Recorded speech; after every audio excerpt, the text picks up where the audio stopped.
Tonight we are proud to welcome Dr. Kevin Kruger, who is the president of NASPA. It's a very large organization for student life professionals. I'll tell you a little bit more about it, so I won't steal his thunder.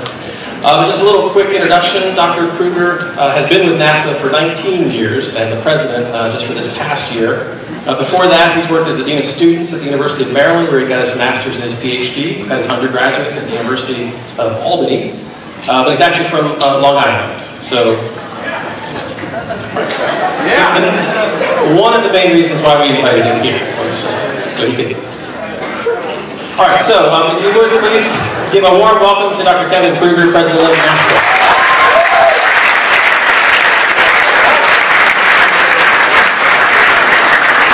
Thank you, Todd. It's great to be here. I spend most of my time just down the street. My office is in Union Station, and it's only my second time at Catholic, so it's great to be here.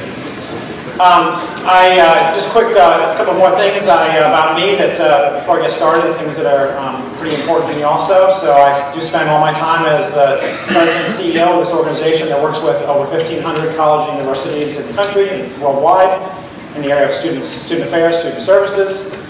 And other important things about me is I'm a proud father of 2 children. I have a 14-year-old boy, a 12-year-old girl, and that's the love of my life. The love of my life is in the back of the room here. People that matter to me. So, what I'm going to do tonight is, in the next 50 minutes or so, is talk about the educated person. Now, Todd mentioned that I'm from New York, so the reason that's important is not because I'm from New York, but because I talk fast. And I got a lot to say, and it's going to be fast-moving, and I promise you, you'll not be bored. And while the topic of the educated person may sound kind of dry, I'm going to be talking about some highlights related to that. I'm going to talk about 3 famous people and some lessons about educated people from them. 2 old dead guys. 1 dire prediction about higher education and being educated. 4 big trends. Something about 200 college students, 1 baseball player, and a bowl of Brussels sprouts. And all that will come to clarity as we finish up, and we'll have an opportunity to ask some questions when I'm done. So I'm going to start with 3 educated people. One of whom I know you know, Steve Jobs, and 2 others you may not know, but I think will illustrate some points I'm trying to make tonight. So the first is Steve Jobs. Interestingly, the story I'm going to tell you is going to be told in a movie very soon. Ashton Kutcher has a new movie coming out called Jobs. Got a little indie film. I think it's on Sundance. It was in Sundance. It's going to highlight the life of Steve Jobs. There's also another movie coming out about him, and of course, a lot of people read his biography. So you may or may not know the story, but Steve Wozniak and Steve Jobs in their garage founded Apple, and it took about 10, over the course of 10 years, created what this is, which most of you don't recognize, which is the first Macintosh computer. And over the course of those 10 years, they built a $2 billion industry in Apple. And then something kind of unusual got happened for a guy who founded the company. He got fired from the company he started. And so suddenly Steve Jobs was without a job and kind of shamed in the very industry in which he started. So what happened to Steve Jobs after that is that he started another company called Pixar Entertainment, which was the first digital entertainment company that created what movie? Toy Story, okay? And Pixar kind of went on from there. He got so successful that eventually Apple kind of brought him back. He later writes that at the time he didn't see getting fired from Apple was a very good thing. In fact, sometimes the bad things that happen to us are not necessarily things we think are going to be the most positive learning experiences. I was telling Todd that when I was an undergraduate, kind of all full of myself, maybe some of you like that too, I'm not sure, my first philosophy test, Philosophy 101, I failed. I never failed anything in my entire life. And that was a real eye-opener that actually I had to work in college.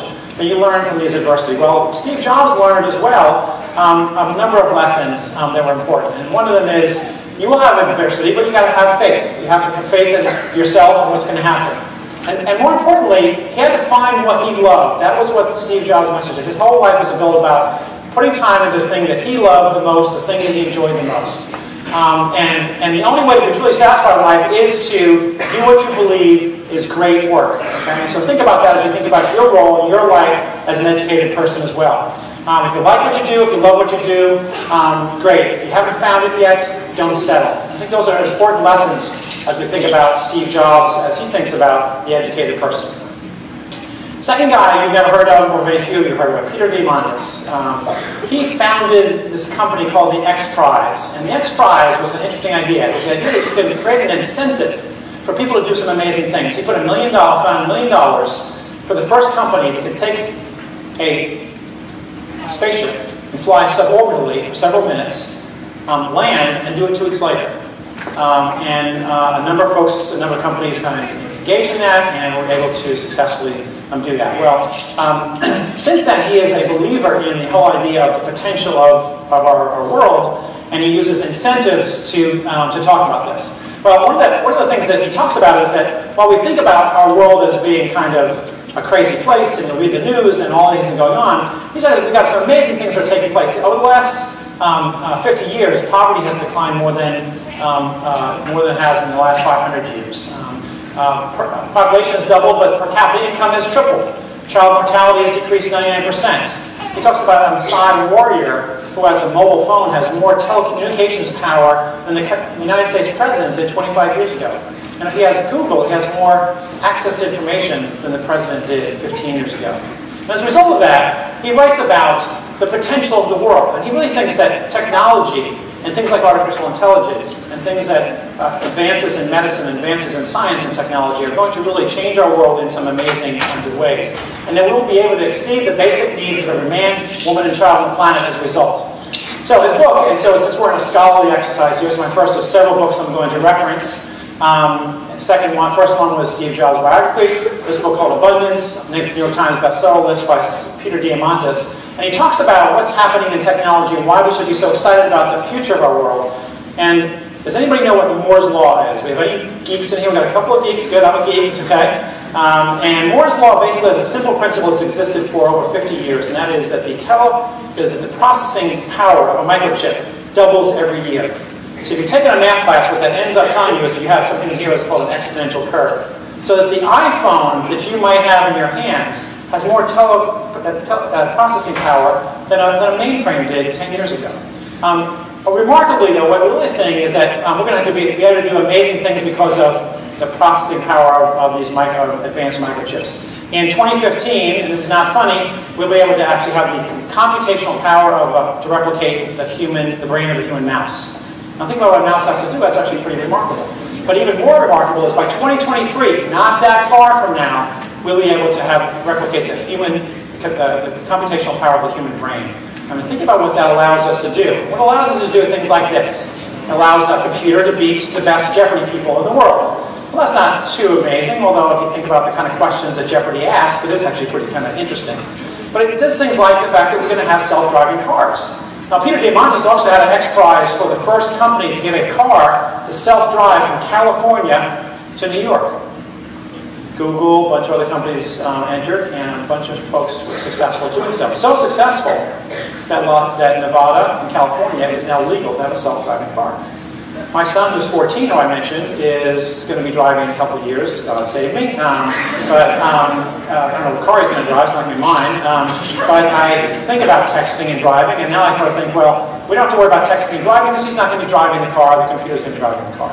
And what makes this possible is that that computer on board can make decisions faster and more accurately than you can as a human. So thus, the self-driving car is coming to a road near you and is already on the road, and you don't even know it. Other things that are possible in technology. Dean Kamen, who invented the Segway. When he invented the Segway, he said it was going to transform the transportation industry worldwide. It didn't quite do that. It did transform security in malls. But what he's now invented is something called the slingshot. A slingshot for $2,000 can take any form of liquid, raw sewage, anything, and turn it into pure drinking water. Think about your classes and think about what you know to be the greatest impediment to the advancement of third world countries. What is it? Clean drinking water. We take it for granted here, but in other places it's a major impediment to the advancement of civilization. So think about putting in small areas of the world without access to water something as inexpensive as a $2,000 piece of equipment. Amazing. 3D printing. Well, I thought this was amazing until my son said he has a 3D printer in his school in Montgomery County. But this little object here on the right is a very intricate kind of thing and can be created with a 3D printer. This has to be ceramics. You can make this out of ceramics, you can make it out of metal, you can make it out of chocolate if you want. but the ability to create something intricate in a 3D printer is going to revolutionize the manufacturing industry. I actually read something on the Harvard Business Review blog today that said, actually, 3D printing is going to be so advanced that the unemployment rate worldwide is going to end up being something around 75% because this will replace all the modern manufacturing of our world. Now, that's kind of dire, but what is interesting about 3D printing is not just to make a complicated object, but what if we could grow and manufacture in a 3D printer a human organ? That's what's happening at Wake Forest University, where they've actually created from the DNA of someone's fingernail a bladder. Think about not waiting for a motorcycle accident to have a liver transplant if you could actually grow an organ in a 3D printer. So amazing kinds of things like this happening by virtue of technology. And the last one, I know, are you a Star Trek? I know I'm speaking to Todd here. Now, that's Spock, and the thing in his hand is a tricorder. Well, the most recent X Prize that Peter Diamandis has launched in January is this one. $10 million to create a tricorder. And what it has to do is by taking some biometrics from you externally, it will be able to diagnose diabetes, arterial fibrillation, stroke, tuberculosis, and so on and so forth. I mean, just an amazing transformation to put diagnostic tools in the hands of third world country and people who don't have access to doctors, as well as those of us in the United States. So Peter Diamandis, pretty amazing guy, and so he writes about success. And his lessons as the educated person are these: that you need passion, that you need persistence when you're doing things. If you're doing it just for the money, it's probably not going to be successful. You've got to do it for something that you love. Otherwise, it's doomed to failure. You need to make an extraordinary commitment and find things that you're passionate about. And so those, I think, are important lessons from Peter Diamandis. Last famous guy with the weird hair. Anybody know who that is? All right. You guys read Malcolm Gladwell? Oh. Bummer. Should look that up. Malcolm Gladwell wrote a number of different books called Tipping Point, but the one I want to talk about is called Outliers, which is a study of outrageously successful people and what made them successful and what does that mean? What does that mean for us as educators? And basically what he's looked at is these outliers, people who were outrageously successful. And he found that they're a product of forced upbringing, but opportunity and timing. He had a series of conclusions that he drew about successful people that are kind of interesting. And the first one, and all of these are relevant for you, and the first one is that being 21 years old creates an enormous opportunity for you. That's a time in your life when you're willing to accept some risks, and you're old enough to appreciate new opportunities. And he points to people like Bill Gates from Microsoft, Bill Joy, who created Sun Microsystems, Jim Gosling invented Java, Steve Jobs from Apple. All were born in 1954 and 1955, and so they were 21 when the computer revolution hit. So they were there at the right time in order to take advantage of that. So 21 is an important one. The other one is 10,000 hours. It takes 10,000 hours to be really, really good at something. That's what he found with all these outrageous people. He found that these people worked really hard. 10,000 hours of practice. That may sound a lot to you, but you're already working in your 10,000 hours. You've already been working on it. The point is, there's no secret to success. 10,000 hours is differentiates the people who are successful. To be the best, you just have to work the hardest. And he gives us an example of people who are world-class violinists. We had people who were world-class violinists, played for the symphony. We had a group of people who were really good. They played in high school, middle, and college, and people who were decent, and he broke them down into skill level. And he interviewed them about what their practice habits were as they're growing up. What did he find out? All of the A players, all of the A folks practiced the most. They went from practicing 5 hours a week to 10 hours to 20 to 30. That's how they got to be world class. Was there some innate ability? Yes, but it's practice and hard work that gets at that.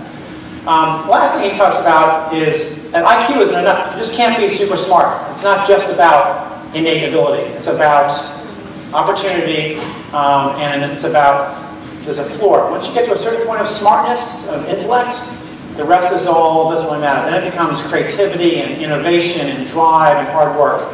And so last few things that Gladwell said, I want to read a couple of quotes to you, which I think, for me, speak to some of the things that you should be thinking about as you think about becoming an educated person. It says, the lesson here is very simple, but it is striking how often it is overlooked. We are so caught in the myths of the best and the brightest and the self-made that we think outliers spring naturally from Earth. We look at the young Bill Gates and marvel that our world allowed that 13-year-old to become a fabulously successful entrepreneur. But that's the wrong lesson. Our world only allowed one 13-year-old unlimited access to a time-sharing terminal in 1968. If a million teenagers had been given the same opportunities, how many more Microsofts would we have today? It's about opportunity. Second thing, for almost a generation, psychologists around the world have been engaged in a spirited debate over a question that most of us would consider had been settled years ago. The question is this: is there such a thing as innate talent? The obvious answer is yes. Every hockey player born in January, which is correlated by the way, ends up playing at the professional level. Only some do, the innately talented ones. But its achievement is talent plus preparation. That's that 10,000 hours. The problem with this view is that the closer psychologists look at the careers of the gifted, the smaller the role innate talent seems to play, and the bigger role preparation seems to play. So hard work, preparation, is a big part of how we're going to become successful. All right, so now I got two old guys. Those are my three living guys, and my two old guys. So we start thinking about the educated person. We have to think about the system that creates the educated person, which is what you're sitting in, which is the college and university, the higher education structure.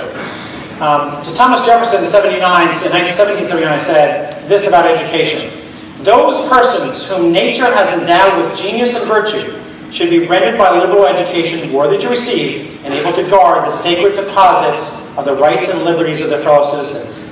And they should be called to that charge without regard to wealth, birth, or other accidental conditions or circumstance.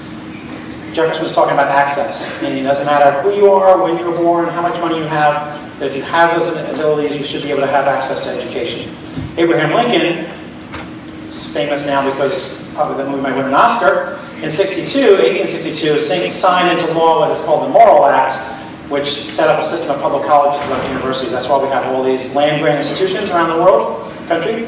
So the purpose of these land-grant colleges was in part to promote the liberal and practical education of the industrial classes in the several pursuits and professions in life. Again, a question of access. So as we think about these two old guys, they set up this whole notion about what education should be like. But I wonder now, when we think about education, whether we're looking at a place where things are at risk. And you are in a system that is now one of the most publicly debated enterprises in our society. There's a lot of pessimism about, I'll leave this to you in a second, there's a lot of pessimism about higher education right now. This glass is half full or half empty. Well, the chicken on the left says, I bet you think this glass is half empty, don't you? And on the right says, no, it's half full, but I bet there's arsenic in it. So even sometimes our optimists or pessimists can be challenged. But what we're seeing right now is this enormous attention to public and higher education. This is the cover of Time magazine this year. It has some quotes in it like, 80% of people don't think college is worth the money. That's never happened before. The fact that Barack Obama and Mitt Romney debated in the presidential debates, they talked about higher education. That never happens. They talk about Pell Grants. I don't know what Pell Grants are, but it's a way of supporting access to higher education. But the point here is that there's a lot of controversy about higher education. And crazy stuff, like the governor of Florida who's saying they're going to tag tuition so that if you're in a math or science, technology, engineering, or math major, you get a lower tuition. But if you're in a liberal arts major, you're going to charge you higher tuition. There's a lot of this kind of really kind of crazy stuff going on. So I'm going to show you a quick video of 3 minutes. And this is, as I talk about, this is the dire prediction. So there are people who think that what we're doing right now won't be here in a few years. I want you to listen to this video. It talks about the future of higher education. It's not the most gripping thing you're going to have today, but just listen along and see what you think. It talks about 2020 and where we're heading in higher education.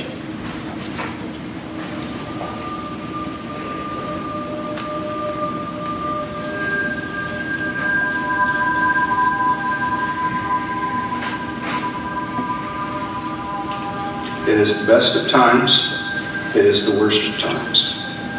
In 2020, people have access to a breadth and depth of knowledge unimaginable in an earlier age.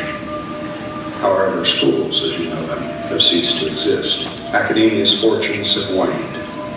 20th century universities are an afterthought, a lonely remnant of a not too distant past. The road to 2020 began in 2009. Sal Khan starts the Khan Academy. His goal? To educate the world. Khan's low-tech conversational tutorials suggest an educational transformation that de-emphasizes classrooms, campus, and administrative infrastructures, as well as brand name instructors. Videos are posted on YouTube and provided for free. With an instructor of one, the Khan Academy offers thousands of videos, but the real power is in its exercise and assessment system. Teachers, coaches, and mentors can set up groups of students with an exercise system that provides an infinite number of questions coupled with hints and links to content material. Mastery is required before moving on, and a game system of energy points and badges provide instant rewards. Time on task data is measured in seconds. The system measures learning. 2012 would be remembered as the year everything began. January, Professor Sebastian Thurman resigns his tenured position at Stanford and launches Udacity to offer an engineering and science curriculum. March, Udacity launches 6 computer science courses, all online, all free. Udacity will contract with the very top students to represent them as an employment agent. Udacity's model is to connect world-class talent to world-class companies that happily pay a fee of 20% of their first year's salary. 50 students hired equate to $1 million of revenue. The employment value of the top 5% funds a free education for the rest of the world. Tuition is abandoned as a concept. MIT opens registration on its MIT X courses to start in the fall. The courses will use the latest interactive technology and are free. For a modest payment, a certificate will be provided. 120,000 sign up in the first month. In April, TED announces the creation of TED-Ed. TED-Ed will follow the compelling video format of TED and will feature the best teachers in the world paired with the best media production teams. TED-Ed will be free. The federal government announces that student loans exceed $1 trillion, more than credit cards and car loans. Universities across the country announce tuition and fee increases double the rate of inflation. The elections of 2012 result in legislation that eliminates Pell Grants and terminates the student loan exemption from bankruptcy. 2013, the student loan industry collapses. Scholarship funders begin shifting their focus from providing individual student loans to funding organizations that provide free online course content. Across the country, students revolt over the costs of education and demand the elimination of a set price for content and assessment. If they take content online for free, then they demand to pay only for the assessment. In 2014, flagship state universities respond to student, parent, and legislative demands by providing transferable course credits for demonstrated ability rather than class attendance. The connection between content and assessment is broken. Apple, with its massive cash hoard, buys Amazon to form Applesong. Kindle and iBooks have merged into the largest educational content distribution system in the world. iTunes U is expanded as an educational app platform where teachers can offer their content for free. So I love the idea of Applesong, by the way. So this is kind of my dire prediction. This is what some people say is going to happen in higher education. I don't believe that's the case, but there's no question that we are at a tipping point. It is Dr. Gladwell's point in we're higher education. And there's a number of things going on that are really challenging the notion of how we become educated people and how what that process looks like. I want to talk about 4 things here. These are my 4 trends, my 4 issues. We need more college graduates. We need to be in the dark. We're going to talk about demographic changes. This is fun. It works. They cost the college and change the learning. So that's what we're going to spend a little few minutes with. Okay, first thing is, I don't know if you know this, but we need more of you. We need more college graduates. Great story about Steve Jobs, who you may not have heard. Steve Jobs, when Obama was elected, Obama called Steve Jobs to his office and said, knowing at that point that he had an unemployment problem that he was facing. He said, a company like Apple, how do we get more jobs to be here in the United States rather than overseas? And Steve looked at President Obama and he said, I need 50,000 more engineers. And his point was that we aren't graduating enough high-level quality graduates in order to meet the demands of my company. We need about 800,000 new extra college graduates a year in order to meet the demand by 2025. That's an increase of about 60% a year. Great, down the street at Georgetown, two guys, Carnival and Rose, did a study about the undereducated American. And really interesting data they looked at. So this graph here talks about the demand and supply of higher education and jobs. So between 1950 and 1990, the supply of college graduates and the demand for them was about the same. But ever since 1990, the demand has been going up and the supply has been going up, but not as much. And so we now have this gap between how many workers we need with college education and with college education, how many we have. So what he's projecting is, or suggesting, is that we need more college graduates to go from this to this line up here, which is an increase of about 2.6 a year. But why is this important? Why do we need this other than just the idea we need more college graduates? Because it's changing our society. And if you look back at the debates that took place in the presidential elections, so much of it is about the disparity between people that have and people that don't have. And what's happening in our world, in their study, is this. In 1980, if you had a bachelor's degree versus those who didn't have a bachelor's degree, your earning potential is about 40% more. It should be. Bigger investment time. But what's happened is that now that gap has gotten bigger. In 2010, it was 74%. If we continue along the line we have, with the difference between those who have a degree and don't, we're going to end up at a 98% difference. That's going to create an enormous disparity between those who can get to college and those who can't. And that's one of the problems, one of the societal issues that we're facing. If we are able to increase by simply just a 1.5 percentage point, we can get down by 25 to 46%, which is a little bit more in line. But why, this is illustrated more clearly by this chart here. On the left is unemployment, and it's really simple. The more college you have, the lower your unemployment rate. The less you have, all the way down to no high school diploma at all. And over here is earnings, which kind of go up, of course, professional degree is higher. But the basic point is less unemployment, more earnings power. There's a huge advantage to becoming an educated person. That's why you're sitting in this chair. How are we doing? How are we doing in this goal to have this idea that we're going to get to 60%? And why 60%? Because if you look at the United States compared to all the developed countries in the world, we're like 30th. So we think about us having the crown jewel of the educational system in the world, and yet we're 30th in the number of people we graduate of our population. We're about 40%. And what's worse than that is that we are,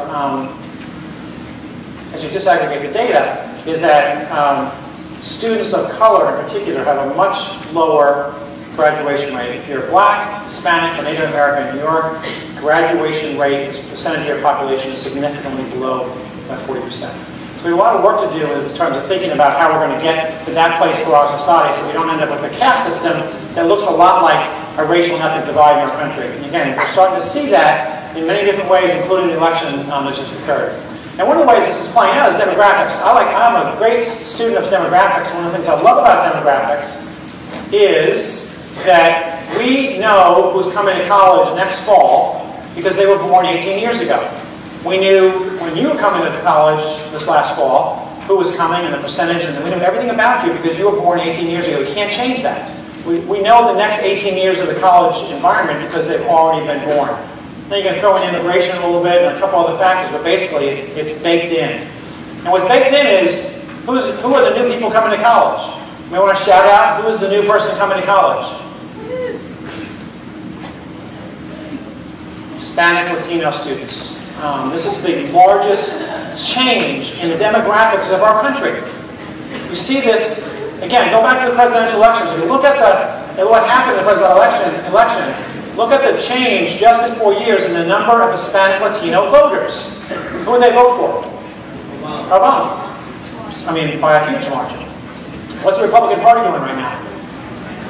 Immigration reform. Why are they doing immigration reform? Because they got a Hispanic Latino problem. That population is getting bigger, and they're not voting Republican. Well, the same thing's happening in higher education. What's happening is that our young population is getting increasingly racially and ethnically diverse. Hispanic high school graduates are going to increase in the next 8 years by 35%. White students from 1994 to 2020 will be 5% less. During that same period, Hispanic Latino students will increase by 174%. So there's a large change in who's coming to college in the next 18 years. And as we think about higher education, this is going to press every single college and university to develop systems to help these students succeed. What's different about them, other than their race and ethnicity, is that they are largely first generation. It means that their mom and their dad did not go to college. That, for those of you who are not first generation, it's a huge support advantage to have that in your household. They're also coming from academic backgrounds where they're slightly less prepared, and they're coming from a lower socioeconomic background. So we've got a huge cohort of students coming through. They're going to need a lot of support from our institutions in order to think about what the educated person looks like. And it's creating a lot of disparity in places like Catholic, where the percentage of students who are wealthy to low income is significantly higher because of the cost. And what's happening in particular is that blacks and Hispanics account for almost 3 times the share of students at community colleges. If you're black or Hispanic and attend a community college, your likelihood of getting a 4-year degree is very low. So do we really want a system, an academic system, a higher education system where blacks and Hispanics go to community college, and get a community college degree, and white students get a 4-year degree? That will be injurious to our entire society in terms of the disparity that's created. So we have some work to do in that area. The other big trend is college costs. Everyone in this room understands this chart and this thing. 2/3 of college seniors will have an average of $25,000 in loan debt by the time they graduate. Many of you are probably in that category. And this chart from Freakonomics illustrates it best. At the bottom is the cost of living. In the middle are costs of medical costs. Now, there's been nothing in the last 4 years but more widely debated than medical costs with the Affordable Health Care Act and all the things about Medicare. And yet, higher education is significantly higher. That's creating some very significant challenge for us about a very fundamental question. As we think about the educated person, is that a public or a private good? What does that mean, public or private good? Well, what it means is if you have a public good, you can't exclude people from it because they can't pay. So a classic example of that is national defense. Even if you don't pay your taxes, the United States will still defend you. If you live in a neighborhood and don't pay for the mosquito control, the other example, you're still going to get treated in your neighborhood for mosquito control. Well, higher education is sort of a semi-public good. It's not quite as simple because you don't have to, you have to pay to get in. But our society values it, and they value it enough that they're willing to subsidize it. And so you can exclude people who don't pay, but it's a public good because there are some positive external benefits to you being in college. It benefits society. It changes the economics of our country. It's a public good. And that's why we have a program. That's why we have Stafford loans. That's why we have programs to allow students who have lower socioeconomic background to get into college. That's the whole point of that. So, but this curve here is threatening that. And you hear that in the dialogue about today is I can't afford to send my kids to college. It changes the idea of who can be an educated person. It goes back to Thomas Jefferson and Abraham Lincoln, who talked in my earlier quotes and said that anybody should have access to a college education. So if we think about the educated person, it has some implications for that as well. Technology. This is a word cloud from the Chronicle of Higher Education that talks about some of those technology terms. And there's a couple in here that you'll want to think about. One is called Coursera, and I'll talk a little bit more about that. And the other one is online. So what's happening is that learning is changing. It may not be happening here yet, but it's coming to a university like Catholic and like every university. And it's a concept of what's called disruptive technology. Now the best way to illustrate disruptive technology is to mention a company that maybe most of you have never stepped foot in the door of, and that's called Blockbuster. Has anybody ever walked into a Blockbuster store? Oh, okay, good. Okay, good. All right. Does anybody, who walked into a Blockbuster store in the last 6 months? Anybody? Okay, all right. Doesn't matter what exists. Disruptive technology. Blockbuster was one of the biggest entertainment companies in the United States. A little startup called Netflix had an idea. Instead of going into that store, I could call or order online, and I will send you that DVD online. And what disruptive technology says essentially is that big companies, big massive enterprises can't fiddle around with kind of cheap, innovative kind of things. They have to focus on their main mission. And they do so with the risk of letting these little startups gaining traction, and there's always hundreds of them around, and every once in a while some of them gain traction, and the next thing you know, that they're the dominant player. And by the time Blockbuster figured out that it had to mail DVDs to your home, Netflix was too powerful. Now Netflix didn't allow other companies to do the same, because they went from being a company that delivered DVDs, delivered online content. So now we stream everything to Netflix. Well, the same thing is happening in higher education. Disruptive technology in higher education are 3 examples right here that you may not have heard of, but you will soon. A company called Udacity, which was mentioned in that video, a company called edX, and a company called Coursera. All these are companies that are something that produce something that's called MOOCs. How many of you have heard of a MOOC? Okay. Massive, open, online course, short for MOOC. What that means essentially is a course, like at Stanford, so the first person that did it at Stanford, Professor at Stanford, offered a free online artificial intelligence course, and 160,000 people took the course. Now, they don't all finish. They didn't get credit for it. In fact, only about 0.05% of the people finished. But the point is, there was a market, there was an interest in people taking that kind of education. So what's sprung up is a whole bunch of venture capital. They're spending lots of money to develop these companies that are going to offer MOOCs, massive open online courses. $429 million in 2011. Harvard and MIT invested $60 million to form edX. Coursera, which is now the biggest one, has 1.3 million students registered already. Coursera is growing faster than Facebook. That's how big this is. This is going to transform everything you know about higher education in the next 5 years. Okay, a couple of quick stories to illustrate this. How many you guys teach psychology here? Okay. So you have Psych 101 class here. Okay. How many of you taken Psych 101? Raise your hand. Lots of you. Okay, bunch of you. Okay. I can use the same example. It's philosophy, actually. If you look nationally at how many sections of Psych 101 are taught every fall, I mean, thousands and thousands, right? How much collaboration is taking place between the faculty that teach those classes? 0. What if these universities, instead of having all these faculty, this is kind of scary, to teach Psych 101, just had one massive MOOC that all of you took for credit? And the economics of that is powerful, and it's going to be so powerful, a lot of universities are going to find this to be a compelling model. Because it's very expensive to do this, what we're doing right now. It's very expensive. It's very expensive to have full-time faculty. So, and Catholic's in good shape, but there's a lot of universities that aren't in good shape. And those universities are going to find this as an economic way out of their instruction challenge. So this is, if you're in higher education, this is part of the modern debate. It's happening kind of behind the scenes for you, but I can guarantee you it's going to change much of what we know about higher education. And when it does that, what does it mean? What does it mean when your experience, not you personally, but the educated person's experience is less place-based? What does it mean if it's more virtual and less in the classroom? What does that mean for us as educators?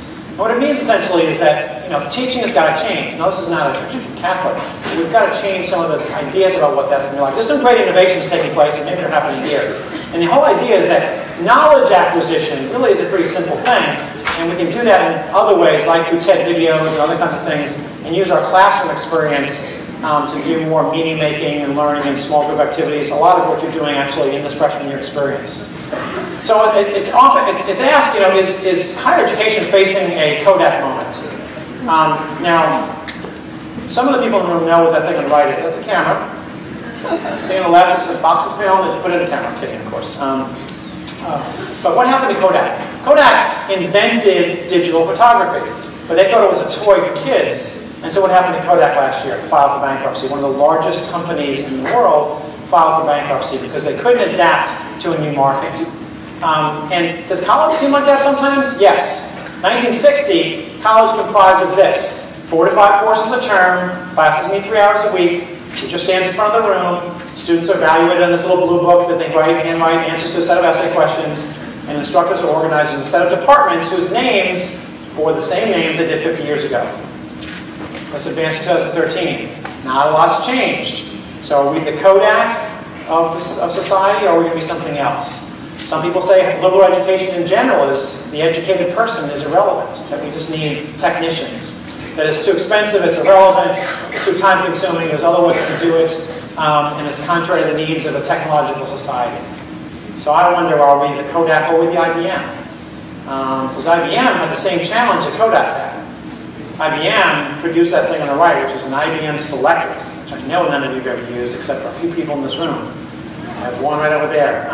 The big innovation in the IBM Selectric was when it came out with a little ball that had a little piece of white tape in it, which allowed you to actually back up and erase what you just typed when you made a mistake. That was technology. But they also made punch cards. I mean, I did my dissertation. I had a rack of punch cards. I had to carry them down to the Computer Science Center. I was afraid if I fell, my entire dissertation would be gone. That's IBM. They made laptops. They don't make laptops anymore. Now they're a multi-billion corporation that does investment and consulting with corporations. And I'll share some IBM stories. But which are we? Are we IBM? Are we IBM? Or are we Kodak? Either way, I think sometimes we are faced with a real hurdle and a challenge. Now, I know some people know who that is. Verlander, Justin Verlander, who before the World Series was probably considered the best pitcher in baseball.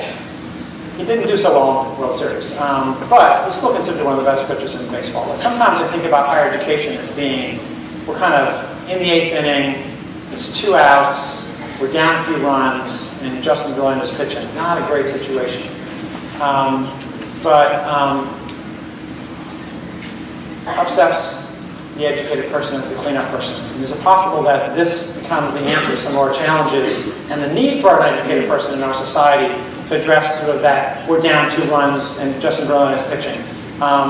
And so what we're finding here is that companies, and this is what's driving, so we have, on the one hand, we have all this technology that's getting us to think about MOOCs and free courses. On the other hand, we have companies and employers who are saying, hey, we need something from the educated person. We need something from the colleges to produce graduates that are capable of doing a set of things. And then we need some skills and competencies that are going to help our companies be successful. And a certificate or a badge from a MOOC is not going to be enough. So what do employers want? Let's look at IBM again and look at some of the data they have about what they're looking for from you. What you can do, what you can provide in the world. So the first thing is ethics and value. They want people who have a sense of ethics and value. You're taking this freshman year experience as part of a philosophy experience is exactly in line for what employers want, that ability. They want collaboration. You can hear this over and over again. They want the opportunity for people to work in collaborative, small group environments. So that's where innovation and creativity occur. And they want people who understand purpose and mission. High-performing companies, IBM says, are companies that are open and collaborative. Lots of that kind of working on it. Look at what Google's doing. Look at what Apple's doing. Look at that work environment and how they innovate. Look at Amazon. See those work environments. That's what's taking place now. Rapid change. People can connect, learn from each other, sense of openness in the organization. Now, it's contrary to what we do in college here, where you are evaluated on an individual effort. This may be the last time you are evaluated on an individual effort, because in the future, you're going to be evaluated in your ability to work collaboratively and work with others. In the 2012 IBM Global Student Study, what they did is they surveyed students like yourselves and CEOs. And you're going to see some interesting kind of similarity and contrast with what they think they need from the educated person. So on the CEO, this question says, what are the personal characteristics of employee success? CEOs and students, very similar. Communication, collaboration, flexibility, and creativity. It sounds a lot like what Malcolm Gladwell is saying, Steve Jobs, Peter Diamandis. You start to see a theme now in what it is that's required, what people are wanting from the educated person. Engaged employees, what do they look like? Again, CEOs, collaboration, ethics and values, purpose and mission, we talked about before, and also innovation. And lastly, what do students and CEOs think that CEOs need for success? Here we have a little bit of difference, but the CEOs are saying they need inspirational leadership and team-oriented leadership. So the ability to lead others is critically important. A global mindset, because we are in a multinational global world. And finally, customer obsession, which is sort of a little different than what some of the students said. These are some of the themes that we know are important. And the bottom line is this: there's a high degree of consensus as we start looking at asking employers what they want from you in their work environments. And here's an example of what they want.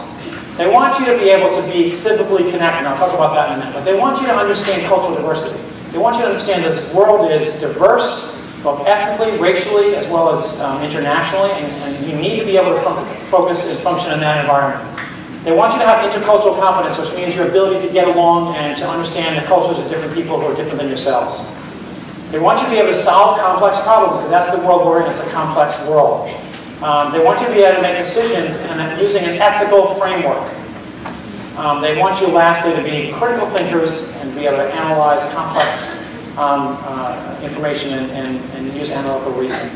That's what the educated person, that's what they want from an educated person. That's the goal of what we're trying to do here at Catholic as well as everywhere else. Again, to think back to Jobs and Gladwell and even Thomas Jefferson, they really were saying the same thing. So, a couple final thoughts about the educated person, and we'll take a couple questions. There's a concern about you I'm going to share, and that concern is that you're not very engaged civically. By that it means you don't vote, you don't pay attention to who's running, you're not paying attention to the civic discourse of what's taking place in our democracy. So the United States right now ranks 139th out of the 172 world democracies in voter participation. That held true in this last election. Only 10% of citizens in the last census said they actually have contacted a public figure. That's not the image you have of sort of an engaged, active citizenry. And among college students like yourselves, in 2006 and 2007, 14,000 college seniors, their score in civic literacy was a little over 50, which isn't that. So we have a challenge that we face about how to engage you, and young people in particular, in the civic engagement of our country. And it's no more illustrated, no more clear than when you look at the problem we have with Congress. And if you're reading the paper, you see some of the dysfunction of Congress. And then you might know that Congress is at historic lows in terms of public support. In fact, they did a survey last year which ranked Congress in relationship to some other things in terms of popularity. And Congress is less popular, for example, than Genghis Khan. It's also less popular than replacement referees, which was pretty bad. Less popular than lice, because you can actually cure lice. And finally, and I promised this earlier, it's actually less popular than Brussels sprouts. And so, while that's kind of funny in a way, that suggests that we have some real problems with what's taking place in our political system, and we need our young people to be civically engaged, and that's part of being an educated person. And so what can you do about that? Do some things that maybe you're not naturally prone to do. Read a newspaper. How many of you read a newspaper this last week? Okay, all right. You can increase that. If it's not a paper newspaper, I know it's dead tree media, I get it, it's old school. Read it online. But not Yahoo News, and not Jon Stewart. Okay, I love Jon Stewart, but that's not the news. And I know all the surveys of college students say they get their news primarily from Jon Stewart. Make the commitment to understand what's taking place in our country and bring that back to your classroom. Make the connection, make that integrated connection back to the courses you're taking. We talked about change in demographics. Understand why, by reading the newspaper, why the immigration reform bill that's proposed by Republicans yesterday and by Obama, I think, tomorrow, why that's relevant, why that's important. Understand the context of that. Understand diverse cultures. I know you're going to learn that. That's part of your course work here. But understand diverse cultures. That's going to be really significant in your ability to engage people of difference in this country and to engage people in dialogue. Practice deliberation and bridge building across differences.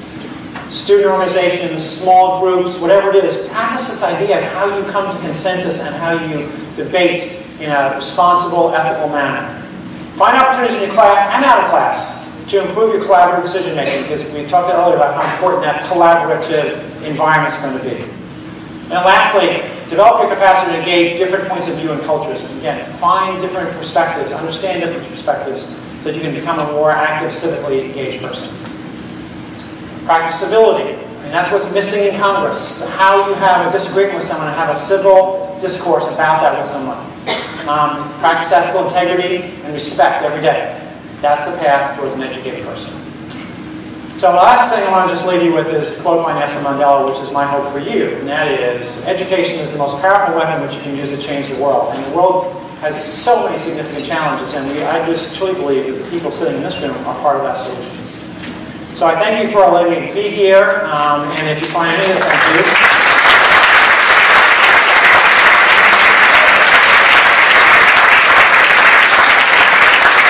Yes, I'm on Twitter. Now you're probably not going to follow me, that's okay. You can pretend to follow me and unfollow me later. But I do, I will never, my Twitter account, I never talk about what I have for breakfast or the movie I saw, but I will talk about issues like this. So if you find any of this interesting, writing a class, writing a paper, you can tap into my Twitter account and see what they do. So, we do want to save a little time for either questions or disagreements or reactions to any of the stuff I've had. Now, this is always the tough part of the night. So I'm just going to let you think for a second. And if you have a question, be brave, raise your hand, or have an observation, raise your hand. Go with the mic, just stand up in the aisle, and we'll save a little bit of time for some dialogue about some of the things that we talked about tonight. I'm going to let the uncomfortable silence hang there for a little bit. I have no problem with that.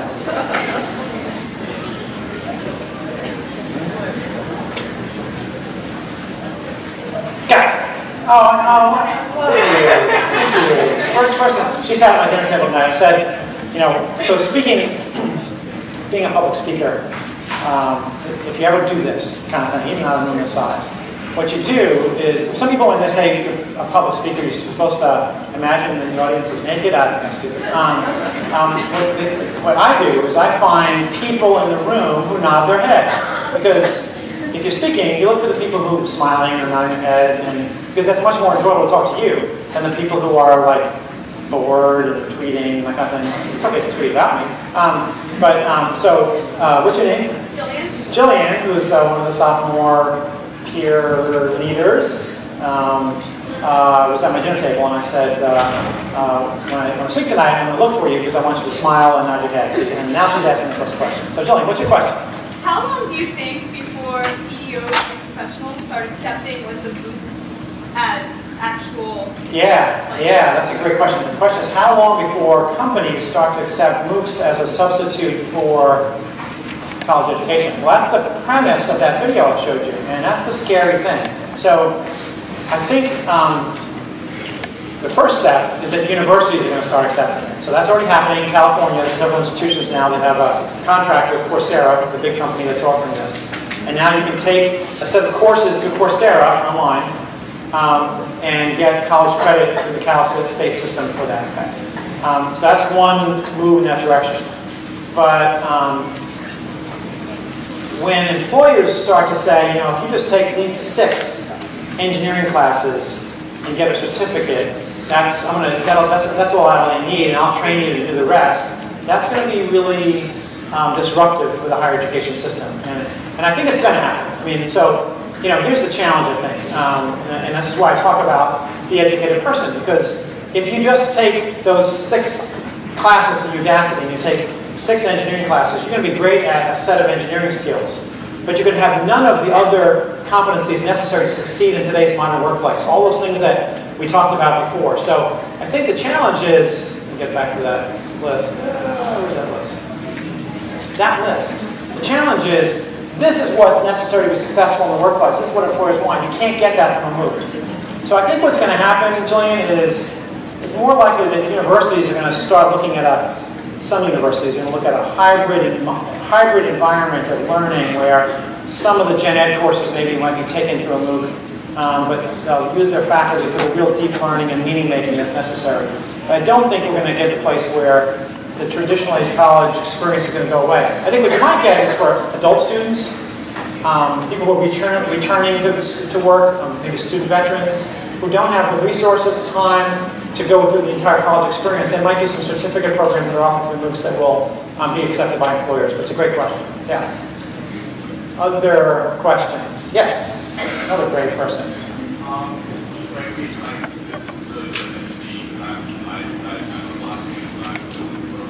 Yeah.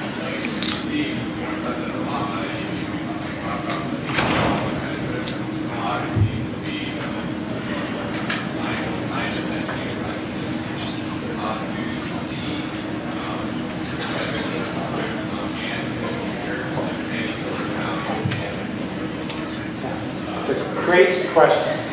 So, yeah, I'm going to repeat the question. So his question is, he said from a personal standpoint, there's a lot of national dialogue about the need for more science, technology, engineering, and math, the STEM fields. And his question is, you know, I think like, wow, I'm a philosophy major, is there really a need for liberal arts education? And I would say absolutely.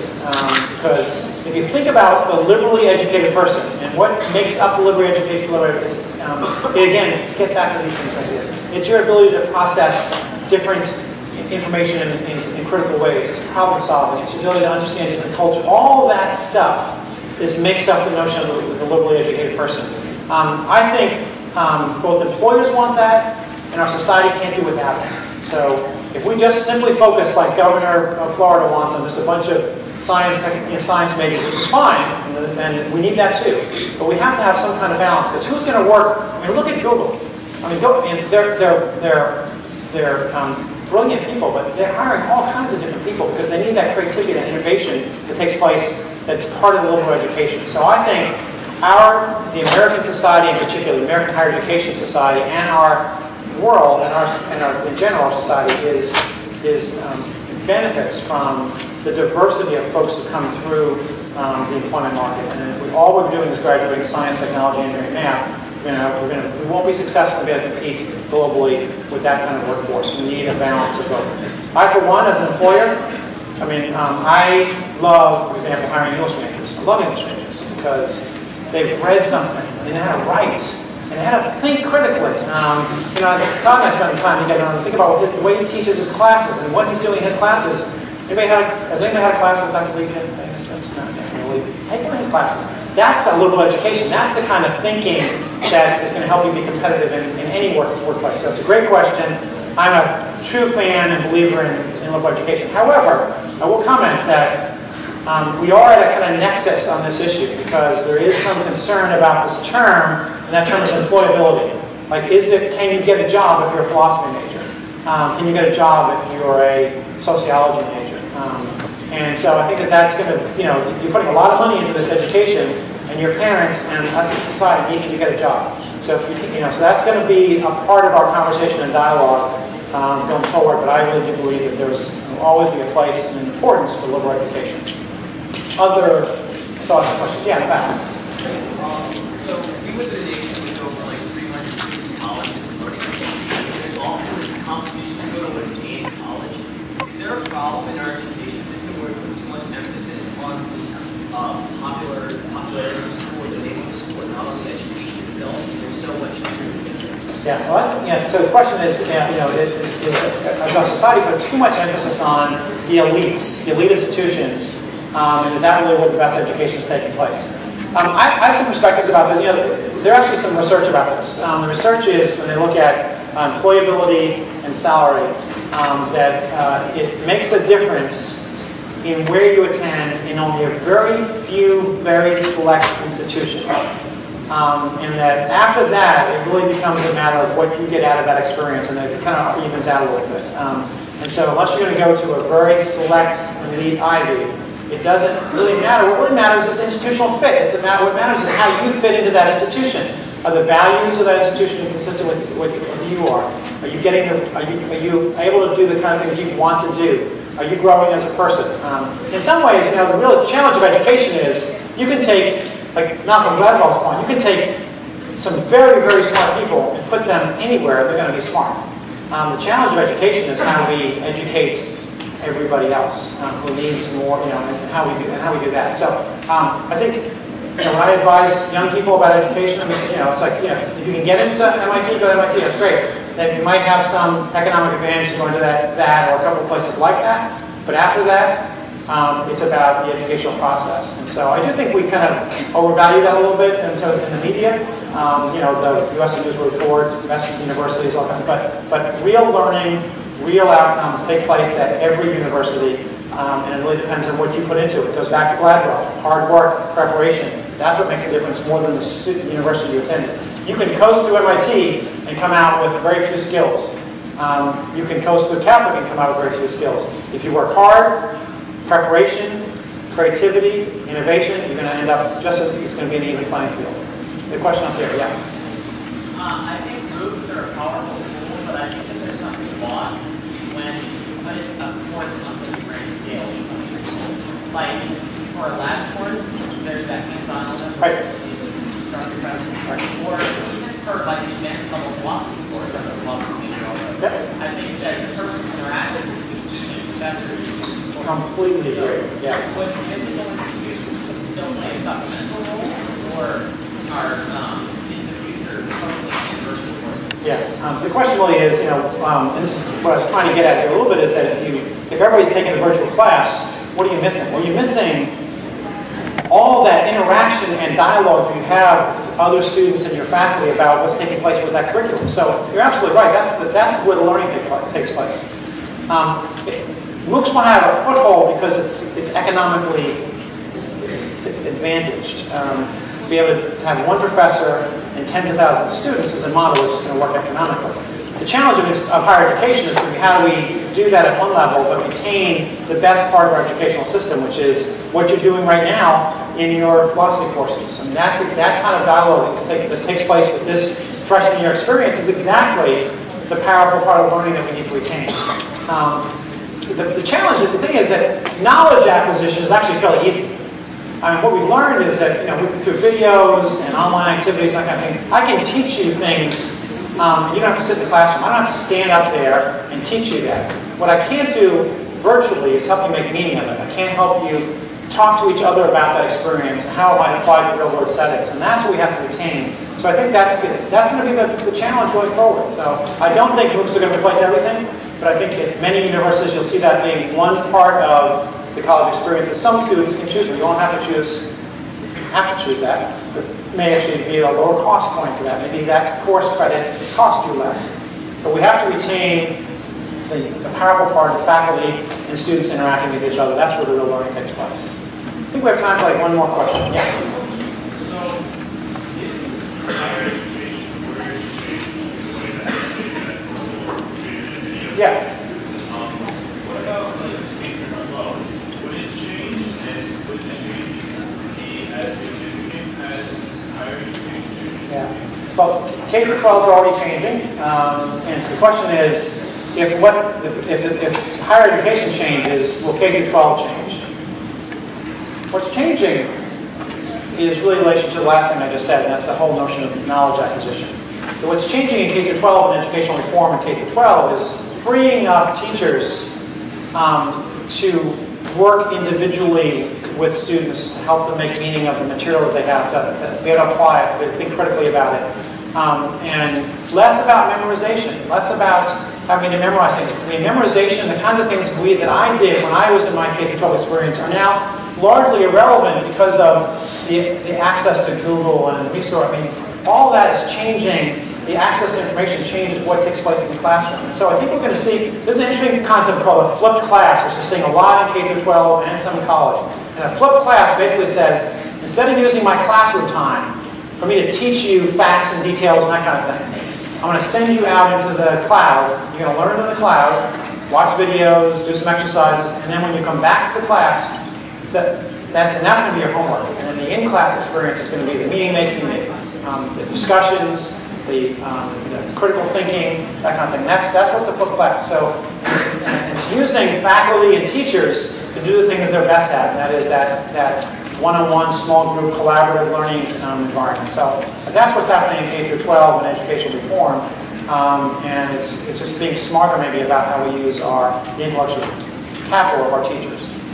I think we can do one more question. Yeah. Just to sort of follow up on the question before last about losing all the hands-on interaction as you go to MOOC and Coursera and all of that. One would think that would be important. If people, if it's true that we're going to judge from here on out by how we interact with others, maybe I'm the only one who thinks that, but it seems important to me. So, observation. Yeah, so observation is that you're going to be judged on how you, I completely agree. It's that slide up there. You're going to be evaluated as an employee. 90% of your evaluation as an employee is not about the acquisition of knowledge. It's how well you work with people. It's your creativity. It's your analytical reasoning. It's your problem solving. How you work with others. How you collaborate. That's what's important. That's the skill set that you're learning right now in your college experience. Absolutely. So the MOOC thing is laying out there. It is going to change some things. but I don't think it's going to change everything because it will create a product that we're not going to be happy with. And that's sort of the bottom line. So anyway, it's been an interesting conversation. I really appreciate you being here.